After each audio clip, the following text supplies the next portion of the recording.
Welcome to Kamishibai Live. This is the story of Momotaro, the Peach Boy. Once upon a time, in a small village, there lived an old man and an old woman who had no children. One day, the old man went up to the mountain to gather firewood, and the old woman went to the river to wash clothes. Yabble, yabble, yabble, yabble. The old woman was scrubbing the clothes when suddenly she saw an enormous peach floating down the river toward her. Tsumbuku kanbuku, tsumbuku kanbuku, it seemed to say as it bobbed up and down in the water. How happy the old woman was to see such a luscious piece of fruit coming her way. She pulled it out of the water and carried it home. What a delicious looking peach! Shall we cut it up and eat it? Just as the old man and an old woman said this, the peach split open. Oh-yeah! Oh-yeah! Out stepped a beautiful baby boy. The old man and old woman were filled with joy. As the baby was born from a peach, they named him Momotaro, which means peach boy. The old couple looked at the baby and said, "Dear little Momotaro, please grow as fast as you can." They fed him 1 bowl of rice, and he grew. They fed him 2 bowls of rice, and he grew even more. Momotaro grew bigger and stronger day by day. But do you know what? After Momotaro ate, he just slept. He ate and slept and ate and slept all of the time. "Get up, Momotaro! You should help your father with his work. Come with us to the mountain to gather firewood." The villagers came by to get Momotaro on the way to the mountain, but he was fast asleep. They came by the next day, but he still did not get up. They came by the next day too, but he did not budge. Finally, on the 4th day, Momotaro got up, gave a big yawn, and started off for the mountain. Then he pulled out a big tree with his bare hands and carried it home on his shoulders. "Look! Momotaro brought back a huge piece of firewood." The old man, the old woman, and the villagers were amazed. "How strong Momotaro is!" they said.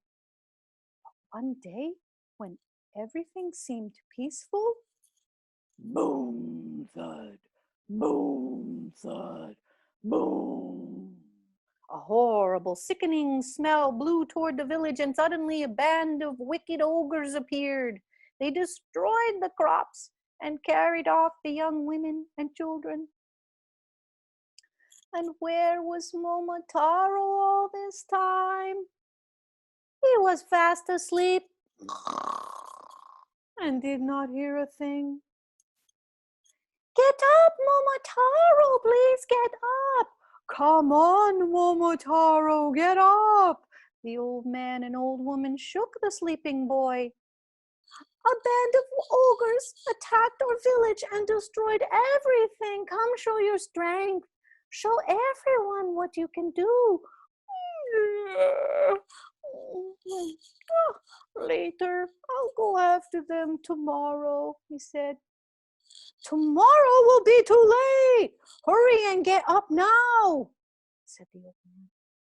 Momotaro slowly opened his eyes and said sleepily to the old man and old woman, "I will go to Ogre Island to conquer the wicked ogres, but first, make me some millet dumplings." The old man and old woman set to work busily. The old man ground the millet into powder. Ring, ring, ring. And the old woman made 3 giant dumplings for Momotaro. Well, thank you, Father and Mother. Well, I'm off on my journey. Goodbye, Momotaro. Please come home safely. Momotaro had not gone far when a dog came up to him. Where are you going, Momotaro? I'm going to Ogre Island to conquer the ogres. They took the young women and children from my village, and I'm going to get them back. What's in that sack hanging from your belt? The best millet dumplings in all Japan, he said. Please give me one, and I'll join you. Well, you can't have a whole one, but here, I'll give you half.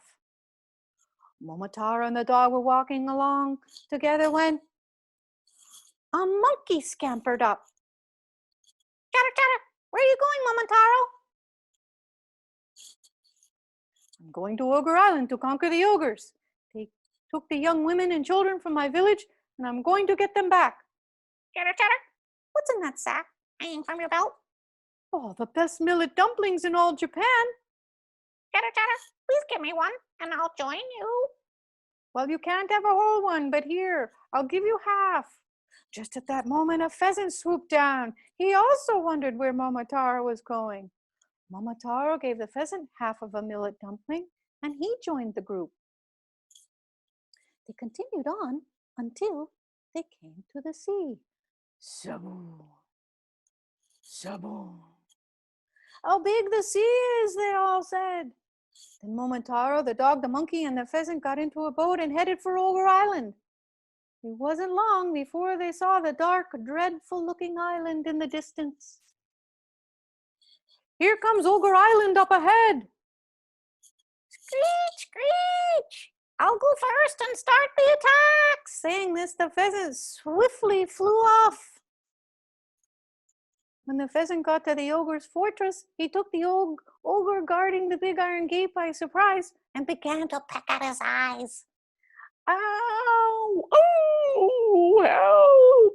The ogre fell to the ground. When he saw this, the monkey jumped off the boat and scurried up the wall into the fortress to open the gate. Creak! Once the monkey had opened the gate, Momotaro and the dog dashed inside, and a fierce battle began. The monkey scratched the ogres, the pheasant pecked at them, and the dog bit them, while Momotaro, thud, thud, thud, threw them to the ground. In the end, the chief of the ogres and his wicked band lay helpless on the ground. Hooray! Hooray! They cheered. Momotaro said, now look for the young women and children who were carried off and bring them to me. They found the ogre's big ship, and Momotaro put the women and children aboard, along with the ogre's treasures. Then all sailed home joyfully. How happy the old man, the old woman, and all the villagers were when they saw everyone return home safely. And from that time on, they all lived together in peace and happiness. The end.